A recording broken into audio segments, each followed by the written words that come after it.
I have no idea, but I know it was the right choice.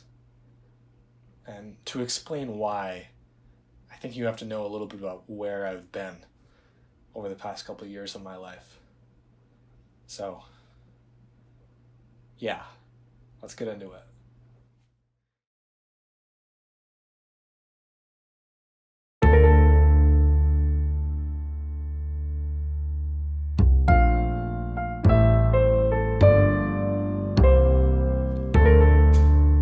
Welcome to the year 2016. A year ago, I was a freshman in high school and a homeschooler living in Waco, Texas, where I thought I would live for the rest of my childhood. But today, I'm a sophomore, homeschooled, and living in Richmond, Virginia. None of these are me. That's me. There I am again. And again. Now, moving across the country only a year into high school is not easy for a kid, especially for a kind of weird, quiet, nerdy kid who doesn't really play sports and doesn't know where he belongs. So, suffice to say, the rest of high school was pretty lonely for me. That's not to say it was terrible. I had some friends. I had a lot of different interests. I did robotics. I made silly memes I could show to some of my friends. I worked at a grocery store for a bit and saved up enough to buy a drone that let me take cool videos and pictures and more memes.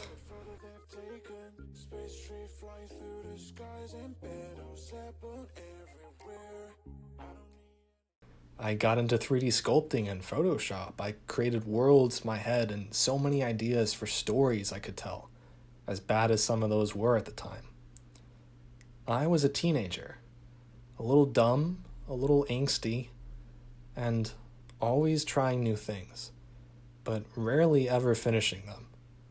Once I spent a whole day recording clips for a video about Richmond's roads that I never finished.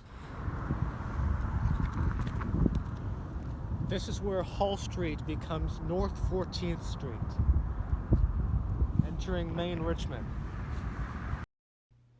By the time I was a senior, I got it in my head that I wanted to go to college for statistics.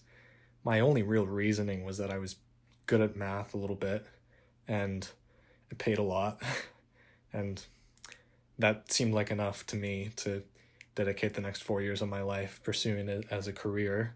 This came out of a deep resignation that had sunken into me over the past couple years. I was a kid who felt hurt and alone. And what's crazy is this isn't me reflecting on who I was back then. I knew that about myself.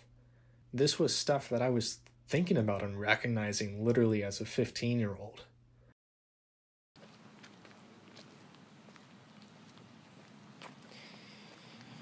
You know, one of these days, when I'm old and dreary in my 20s, I'll have to settle down, marry, have some kids. But when I do that, I don't want to be alone.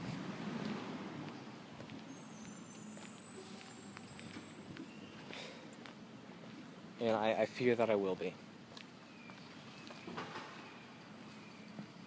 I fear that I will be alone when that happens.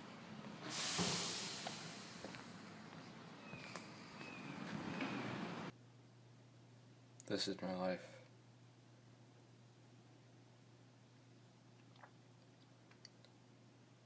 That is the sound of nothingness,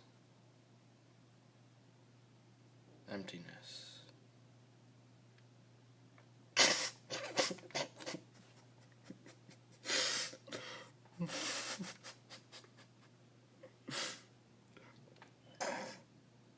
I spent the last 3 years of high school sinking into a pit of despair and loneliness that I wasn't really sure how to climb out of, but just watching as an observer of my own destruction, it seemed. Anyways, eventually this nerdy little kid with no social life went to college, and everything changed. Soon I had real friends, and I joined the math club, and my first semester there, I started doing undergraduate math research as a stats major. I wasn't even a math major at the time. I was doing well in my classes and building a home for myself. Of course, I was still making dumb videos. What's up, Nettle Nation? It's a beautiful November day today. I'm here in the study room, just doing some studying. Gotta love it when the professor lets you write out a cheat sheet for your next test. Anyway, I better get back to this stuff. I'll let you get back to whatever you're doing. Alright, catch you on the flip side. See you around. Nettle out.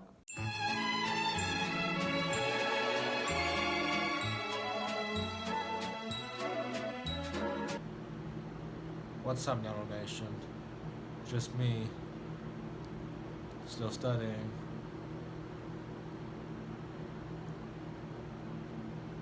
It's gonna be a crazy week, right? Yep.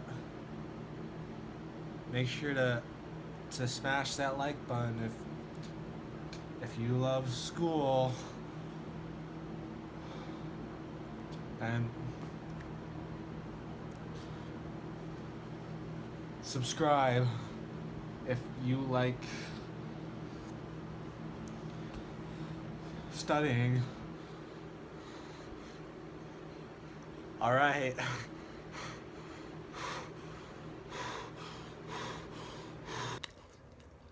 What's up, Nettle Nation? Decided to take a quick break from studying and grab some steak and shake. Yeah, I'm pretty hungry right now, so I figured why not just grab some steak and shake, you know? Oh my gosh.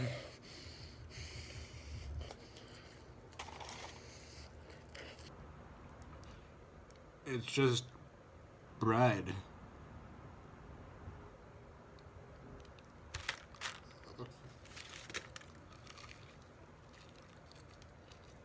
It's just bread. I also had braces for a little bit. Yeah, we don't talk about that anymore. All this to say, it wasn't all sunshine and rainbows for me. My first semester there, I was on the president's list and ended with a 3.9 GPA. And then the very next semester, I got a D in one of my classes, withdrew from one of my classes, and ended with a 2.8. So, yeah, there were problems. The honeymoon phase of college was over for me by this point. And by the end of my first year, two things had become abundantly clear to me. One, I didn't like stats. And two, I had zero self-motivation. So if you're keeping track, these two things completely destroyed my post-college plans. It turned out that just powering through 4 years of a stats major that I didn't enjoy was not going to be a possibility for me when I'm nearly failing a class and withdrawing from my first upper level stats class that I'm taking. So I realized that my plans needed to change, and they needed to change sooner rather than later. Over the summer, I added computer science as a second major. I had taken a coding class my senior year in high school at a community college, and I don't know, I liked it enough that I decided why not give it a try for undergrad. So I did that, and then that fall, I switched my stats major to a math major. Remember the math club and math research that I had been a part of that first semester?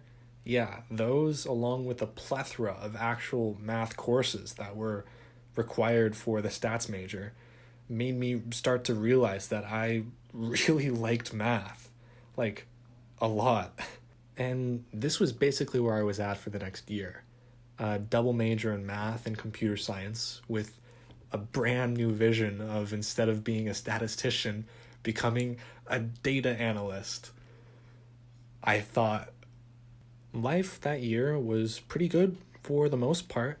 I had a lot of friends. I started talking to a girl for the first time literally ever. I was still making videos.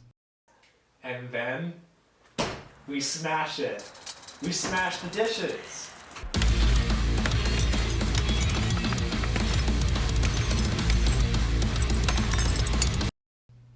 Anyway, junior year came, and I was trying to figure out what I actually wanted to do with my life. I started applying for software engineering internships for that summer and was rejected from everything I applied for. And this, of course, totally reinforced a very unique and personal sense of imposter syndrome that only I have ever experienced, and it's totally unique to me, and I was the only one at all feeling this, and all of this stuff. All sarcasm aside, though, by about halfway through my junior year, it became very apparent to me that I was stretching myself very academically thin, and something was going to have to give. I just couldn't do both math and computer science. It was too much. I mean, just one of those majors is hard enough, let alone both of them. There were also expectations that I would be doing extracurricular stuff for computer science to be competitive with the average computer science major trying to find internships and stuff like this. And I couldn't do it. I had too many things going on. Additionally, I had just completed my first semester of real analysis and absolutely loved it. I was just simply growing ever more in love with advanced mathematics than I could have ever possibly imagined. Like, my sophomore year, one of the big things keeping me from even becoming a math major was that I didn't think that I would be good at proofwriting. I was like, that's not something I can ever do. And then I get to my proofwriting class, and like, it's going very well. And then I get to real analysis, it's going very well. And I'm enjoying all of it. It's just fascinating stuff to me. And so, like, on one hand, computer science is just like, oh, I don't know if I can do this anymore. And math is just becoming this new passion for me. So, in my second crisis of college, I reached out to my undergraduate math advisor and asked him if I should pursue graduate school. Now, this was someone I had a lot of trust and respect for. He taught me Calculus 1. He was also my professor for Real Analysis 1 and then eventually 2. And we went on to do research together my senior year. And he was just, generally a pretty awesome and very cool guy and very, like, an incredible lecturer. And the whole department was great. It was just phenomenal. Lots of professors that just really cared about their students and their success. And yeah, anyways, my advisor told me that he thought that I would be successful in a graduate program and that I would be a strong candidate. And this was a complete game changer for me. Like, that was probably one of the best compliments anyone has ever given me in my entire life. Growing up, I was the kind of kid that was naturally kind of good at everything I tried, but was never really encouraged or pushed to pursue my interests. And so I would start a million different things, but never get good at anything. Because of this, I saw myself as a kid as someone who really wasn't good at anything I did. And I thought this included math too. But for someone to tell me, you're good at this, you can succeed at this, was just a complete game changer. It felt like the first time I had found something I was both interested in and was good at. So naturally, I decided that math would be the passion that I pursued my career in. I was accepted into a summer research experience for undergraduates program, or RAU for short, and that was just an incredible experience, aside from being entirely virtual, but that's beside the point. It was just a huge motivator for me to keep pursuing this. It was like, holy crap, people are paying me to learn math. People are paying me to learn math. What? I was doing research in algebraic graph theory, and with much help from my mentor that summer, shout out to Dr. Rooney, I was able to actually prove something new and non-trivial, which is essentially like as good as it can get for an 8-week summer research mathematics boot camp. Things were looking up for me. That next fall, I applied to 11 different graduate schools, forking out way more money than it was worth, but I did it, and I got accepted into more than one. I ended up accepting the offer I got from University of Pittsburgh, and that's where I ended up the next fall. So, what went wrong? I should have been the recipe for success, right? I mean, I love math. I'm good at it. I'm passionate about it. The next 5 years were handed to me on a silver platter. And the department that I found at Pitt was incredibly supportive and encouraging and kind. So, what went wrong? The best way I can describe it is that I woke up. Sometimes things are hard to vocalize, but you just know that they're true. And the longer I went into my first year at Pitt, the more it became clear to me the difference between the people who were clearly meant to be there and me. The truth is, there were a lot of factors that caused me to leave the program. Some of them were external, some of them were internal. I thought that exams at the graduate level were a really stupid way of measuring competency. That's external. I felt like I wasn't good enough. Internal. I felt overworked, underpaid, stressed out. Internal. I looked around and saw a future for myself that I didn't like. Working my ass off for the next 5 years, only to be chasing after a tenure track position for the next better part of a decade. External. Maybe internal. As hard as the department fought to subvert it, it felt like anything short of spending 24 hours a day focused on my academics was seen as not enough. Both. I can't really pinpoint one main reason why I left, but sometimes you are in a place where you look around and you see the people who are meant to be there, and you think to yourself, that's not me. I think that when you are in a place like that, you have 3 main options. Firstly, you can choose to believe, despite what you might think, that you are meant to be there. Maybe this is what I should have done. 2, you can just hunker down and power through it and maybe just wait it out until you master out or something like that. Maybe that's what I should have done. 3, you can drop everything and leave it all behind. That's what I did. So, how's it working out for me? Well, it's the scariest thing that I've ever done. But if I were given the same choice again, I would do it in a heartbeat. Academia, and math academia especially, have a very idealistic mystique that can surround them at times. I think moving to a new city has the same mystique.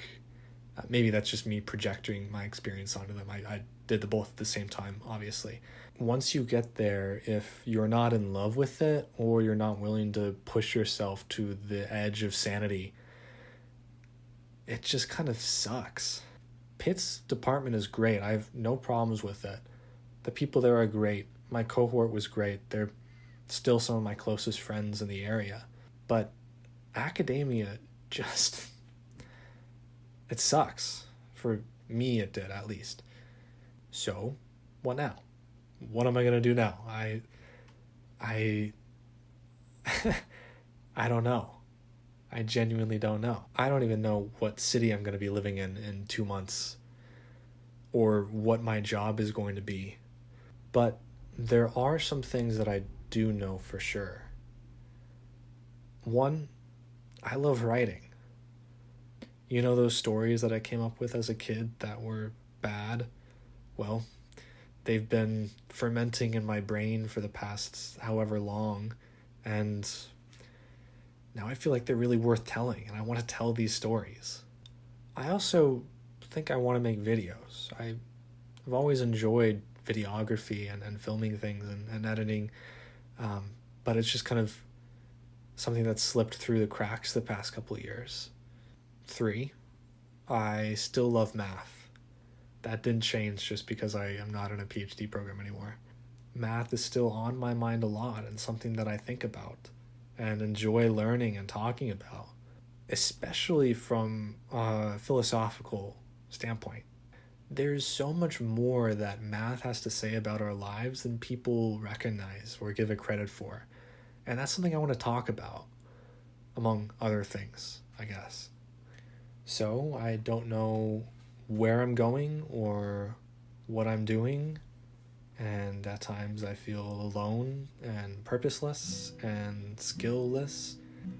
But maybe, just maybe, I can treat this not as the end of something, but as the beginning of something, as an opportunity to grow and learn and share. I feel like I've been in a state of transition in my life for over a year at this point, and I don't think that's going to change in the foreseeable future. And transition comes with change, and with all change, there's loss. And with loss, there's always the chance to feel pain. And pain is life's great, mysterious way of telling us it's not supposed to be this way. For those who have no idea who they are to be, pain often mutates into cynicism. And cynicism is a place that's really easy to get stuck in. But it's important to remember that cynicism is both important, for without it, we would always exist in a state of naivety. And it's also not the end. It's a stage of transition in its own right. Cynicism is not meant to be where we hang our hats and plant our flags. It's a stepping stone to a deeper understanding of the world around us, and understanding that life is complex and always more complex than you give it credit for. But also that there's purpose and meaning, not only despite the complexity of life, but often because of it.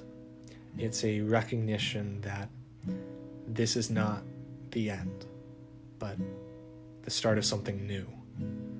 Maybe we can walk this path together. Anyways, I have some jobs I need to go apply for. I'll see you around. Hang in there. We'll make it through this. It'll be okay.